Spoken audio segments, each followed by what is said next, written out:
Assalamualaikum warahmatullahi wabarakatuh. Wadia balad dongeng Ki Agus Jago di mana wae ayana. Alhamdulillah wa syukru ala ni'amillah. Kalayan diwuwuh ku qobul anu maha agung, dibarengan ku pangijabah anu maha kawasa. Diiring ku kadedeh kanyah Gusti anu maha suci, urang ayeuna dugi kadanget ayeuna masih keneh tiasa ditepang dangukeun deui dina acara anu matuh kamemet urang sadayana, nyatana dina pagelaran dongeng Sunda jejer carita si Giwang bagian anuka pamungkasna pamiarsa, bagian terakhir, bagian namatkeun gitu pamiarsanya. Ieu dongeng mangrupikeun buah karyana Kang Rudiansah ti Palihan Leles Garut. Kangge Kang Rudiansah ngahaturkeun reunuhun laksa ketika bingahan, rehna parantos ngintunkeun naskah di awit munggaran dugi ka tutug sampurna beres roes tuntas paragat dina bagian anu pamungkas ieu. Atuh sumangga kanu teu acan subrek kantun subrek heula. Ngarah langkung pogot sareng langkung nyoroscos kasih mamangna dina enggoning nyandakeun ieu dongengna. Atuh nging hilap di like di komennya nu saseueur-seueurna. Sok we baralaan komentar-komentar ngarah aya angos-angoseun kangge mamang gitu. Atuh ngarah teu nyangklong tingkana waktos sumangga ayeuna mah urang pungkaskeun ieu dongeng si Giwang. Kumaha cucungna ieu carios, sor cikopina, par samakna, pagan heula tali kolorna, bisi antung-antungan di tengah jalan. Tompak dong dong tes.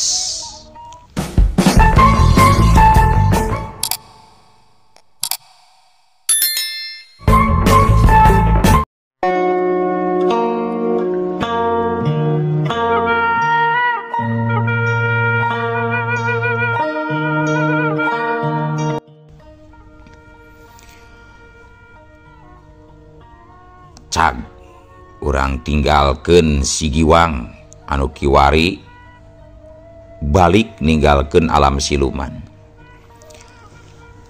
Kocapkeun Ma Uti satu tas ngarandapan hal kagagalan nalika arek ngarebut kembang gandapura dina mahkota, anu mana eta kembang ujug-ujug ngaleungit. Ngadadak Ma Uti jadi murang mareng ambek ka Jaka Satria jeung ka Nyi Ebah. Urang ajar di podaran sia ku aing sakalian deuleu Ebah Jaka Satria. Iya curela culeng korebat. Ma Uti langsung narajang ka Jaka Satria jeung Nyi Ebah anu gancang pating curelat ngimbangan daya panarajang Ma Uti. Nyi Ebah jeung Jaka Satria da puguh geus apal karena wawasen Ma Uti anu bisa ngalinglungkeun musuh. Matak maranehna duaan satekah pola ngungkulan kagarangan lawan ku cara nyingcat ngajauhan kepretan-kepretan Ma Uti. Anu tetela daya panarajang Ma Uti leuwih garang tur bayangan tibatan panarajang kirotan jeung Mbah Buyut giling-giling. Tapi sanajan geus sateka pola ngajaga dirina masing-masing tina serangan musuh, duanana akhirna terus kabeunangan kuruntuyan panarajang Ma Uti anu ampuh.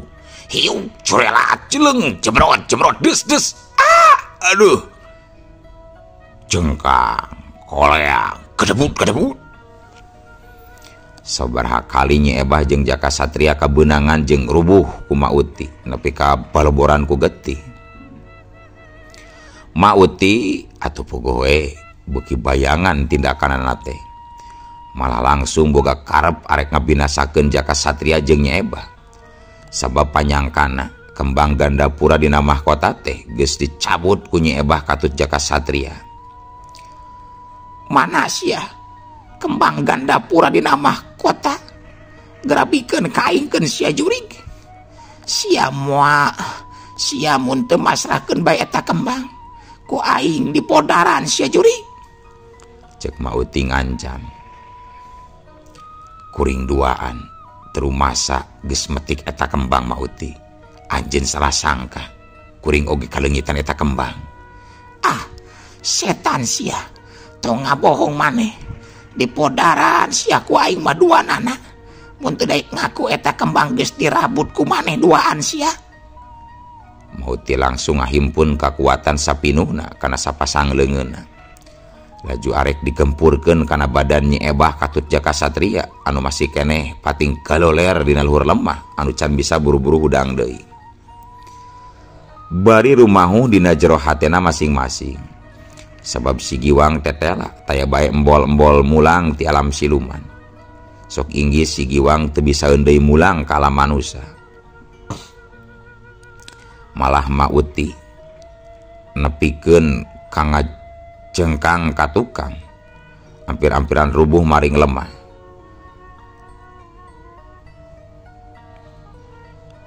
Punten harita Mauti geus arek pisan ngalakukeun tindakan pikeun maragatkeun nyawa lawan. Kalayan Mauti boga kayakinan musuh geus moal bisa deui ngalawan. Tapi tina keur kitu ngadadak harita ya Jirim anyar datang ngolebat serta langsung mapag panerjang Mauti. Corela celeng siung kadudes. Mauti nepikeun kang jengkang ka tukang hampir-hampiran roboh maring lemah. Alatan bantrok kakuatan jeung Jirim jalma anu anyar datang. Sedangkan Jirim anu anyar datang tembong tetap nangtung pancuh di tempat kosong teregrog-regrog kuda-kudana. Saha eta Jirim anu ngabendung panarajang Mauti? Horeng si Giwang geuningan anu hasil balik di alam siluman laju asup kana raga badagna jeung bisa ngubaran maneh ku kembang gandapura dina mahkota. Harita si Giwang nangtung nonggongan Jakasatria Katut Nyi Ebah anu meh bareng ngagero ka si Giwang. Giwang, syukur geuning hidup eta teh Giwang. Cek Nyi Ebah bari bunga neuteub tonggong anakna anu memang moal nyalahan deui eta pasti si Giwang. Apal tina wanda jeung dadaganana. Si Giwang gancang ngareret ka indungna bari nembalan. Tenang mah euy. Uing geus datang ye pikeun nulungan mah jeung Kang Jaka ye. Hati-hati Giwang. Eta nini teh hebat elmuna. Bisa ngalinglungkeun musuh Giwang. Cek Nyi Ebah mepeujehan ka si Giwang. Siap mak. Tenang mak. Ieu nini kuing cuang rubuhkeun tuman malah. Cek si Giwang sikapna tetep tenang. Kuniang Mauti gancang uniang hudang lalaunan. Srok ngawangun pasangan deui bari neuteub seukeut ka si Giwang. Awas Andika Giwang. Dipodaran sia ku aing mah deuleu. Hiya, corelat, jeleng kolebat. Eta mah Mauti harita langsung narajang ka si Giwang. Tang tue panarajang Mauti kawila ngabahayakeun pikeun jiwa lawan. Tapi si Giwang tibang ngagilir-gilirkeun badana wungkul. Tapi panarajang Mauti gampang disingkahanana ku si Giwang. Malah nalika si Giwang males narajang, nyaho-nyaho Mauti ngecengkang ka tukang bari ngagero panjang. Curela des kadus. Ah! Cengkang. Koleang kedebut. Sabaraha kali Mauti ngoneal hudang bari saterus narajang deui ka si Giwang. Tapi sabaraha kali deui Mauti ngajengkang rubuh di barung ku utah getih. Si Giwang teh geus hasil ngadahar kembang gandapura dina mahkota. Kakuatanna jadi pulih deui ayeuna mah. pangaruh ilmu tapak waruga geni jadi sirna. Matak teu aneh si Giwang mun mampu teh ngungkulan kekuatan lawan. Jaka Satria jeung Nyi Ebah tembong karak bisa hudang deui tina rubuhna. Paromanana marah mai jeung bunga sabab tetela si Giwang mampu ngungkulan kekuatan Mauti. Eta hartina si Giwang geus pulih sabihara-bihari. Giwang hidup akhirna geus hasil metik eta kembang. Kumaha jujutanana Giwang? Cek Nyi Ebah tumanya. Tenang atuh mak, engke lah pananya mak uing dijawab nanya. Mun Mauti geus rubuh mah euy, pan uingna keur tarung keneh mak. Cek si Giwang bari nuju ka Mauti anu tembong hudang deui lalaunan tina rubuhna. Awas ya setan, mana kembang ganda pura dina mahkota teh? Kadiekeun, dikeun ka aing sia setan. Cek Mauti menta kembang ganda pura dina mahkota. Ah, teu bisa kitu atuh mah euy. Eta kembang geus jadi milik uing, moal bisa kapi milikku maneh ini peot. Tempa si Giwang. Kurang ajar. Awas ya Giwang. Bandal Andika mumul mikeun eta kembang. Tada ieu panarajang aing deuleu. Hiya, corelat, Jeleng kolebat. Mauti mungguh taya kakapok sanajan geus sabaraha kali rubuh ku musuh. Tapi terus bae narajang ka si Giwang.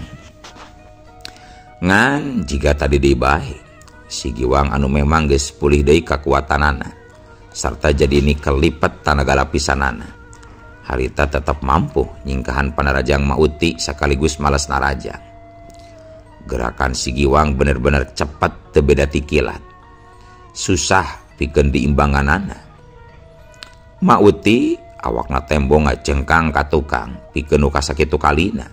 Bari ngagero panjang sarta nyebrotkeun deui getih tina bahamna. Siut des plak des.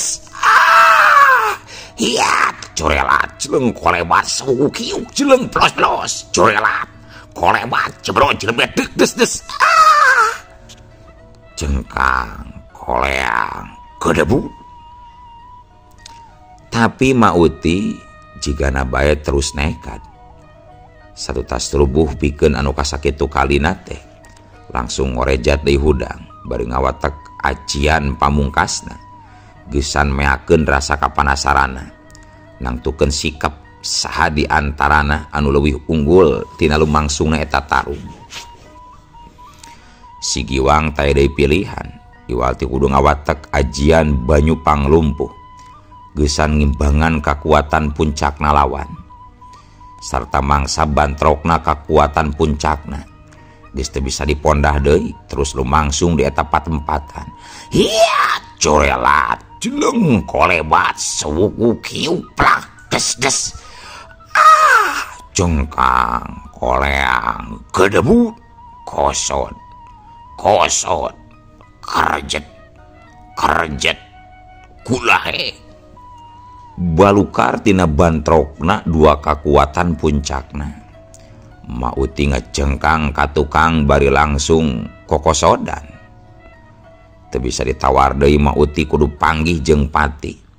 Akibat neungtreung bae ngalawan si Giwang anu dianggapna geus miheulaan metik kembang ganda pura dina mahkota.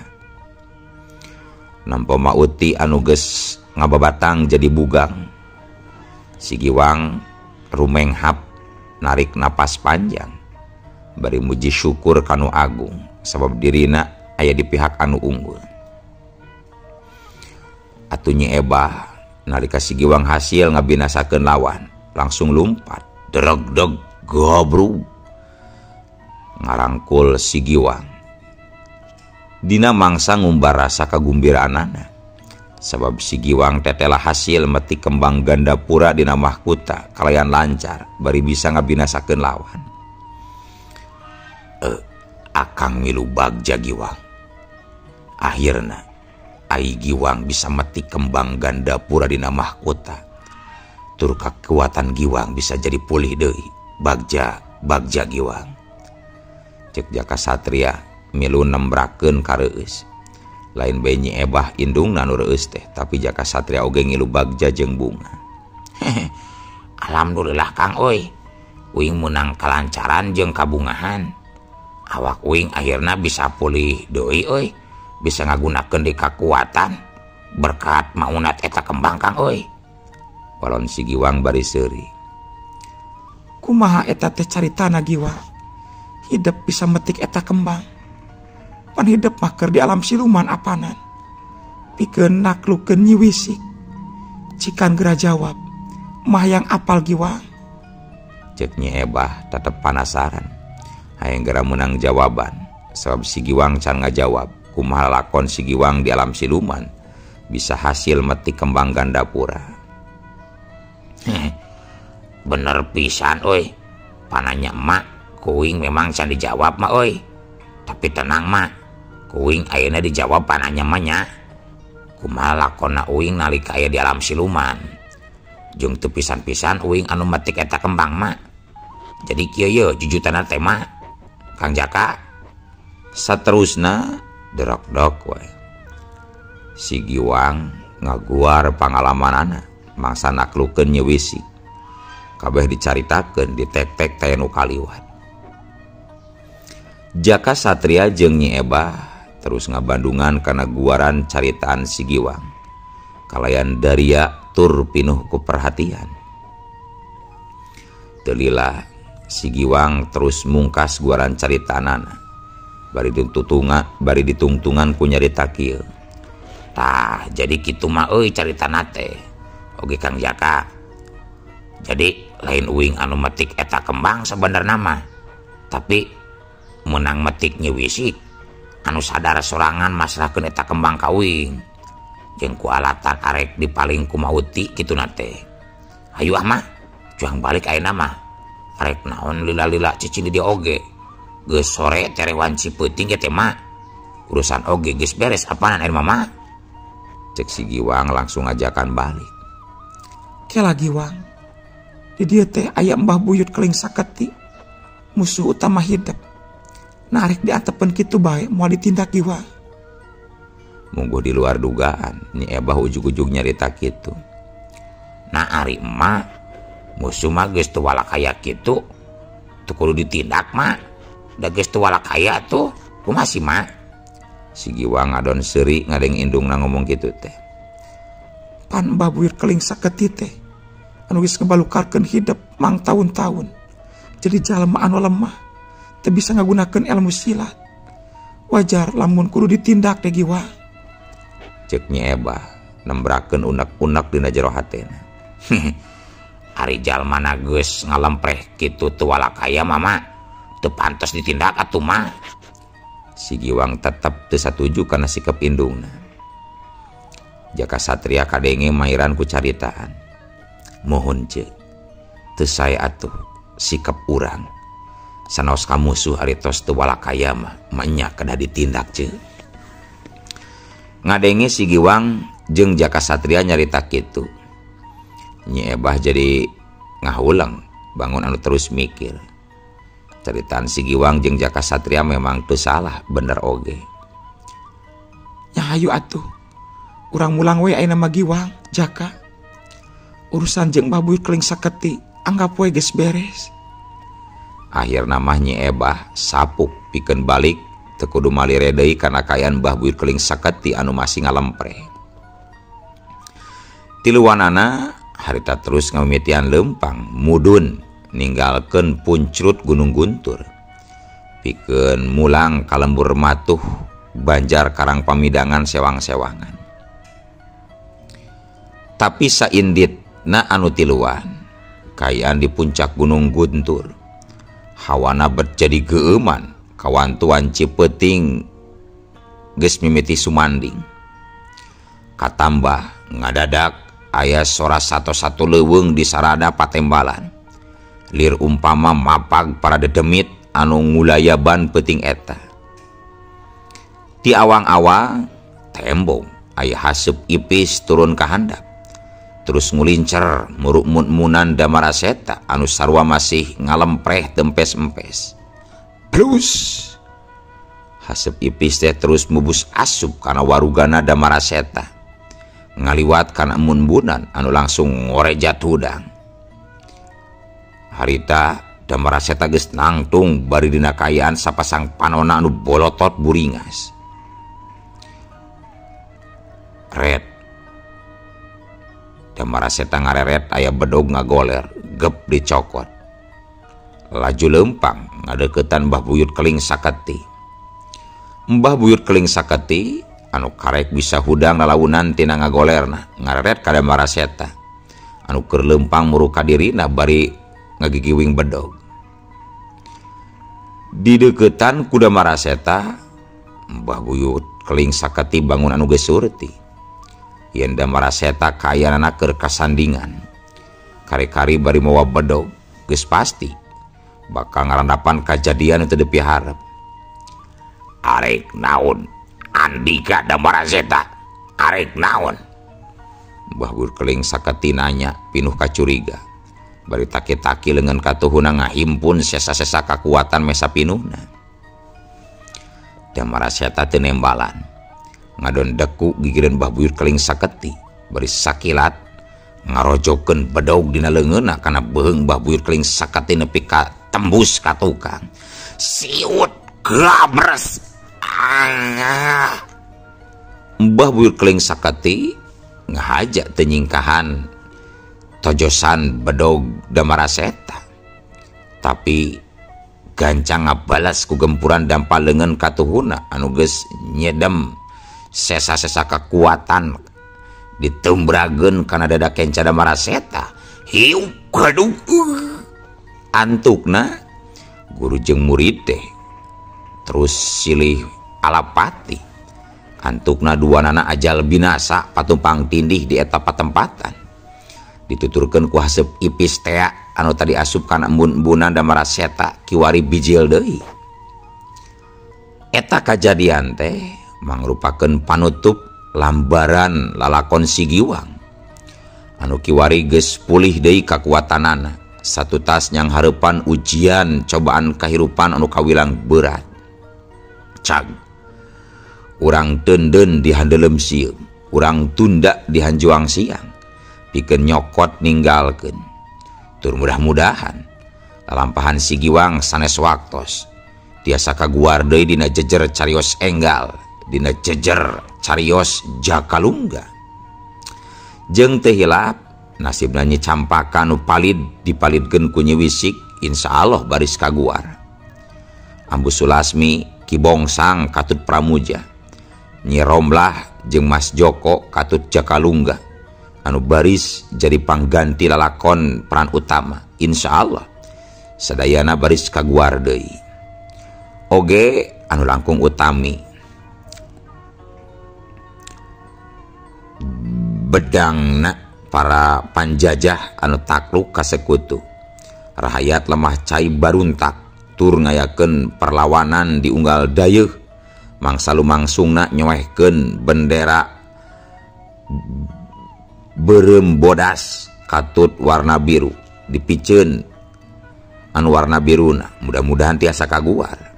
Hapunten tina samudaya kalepatan.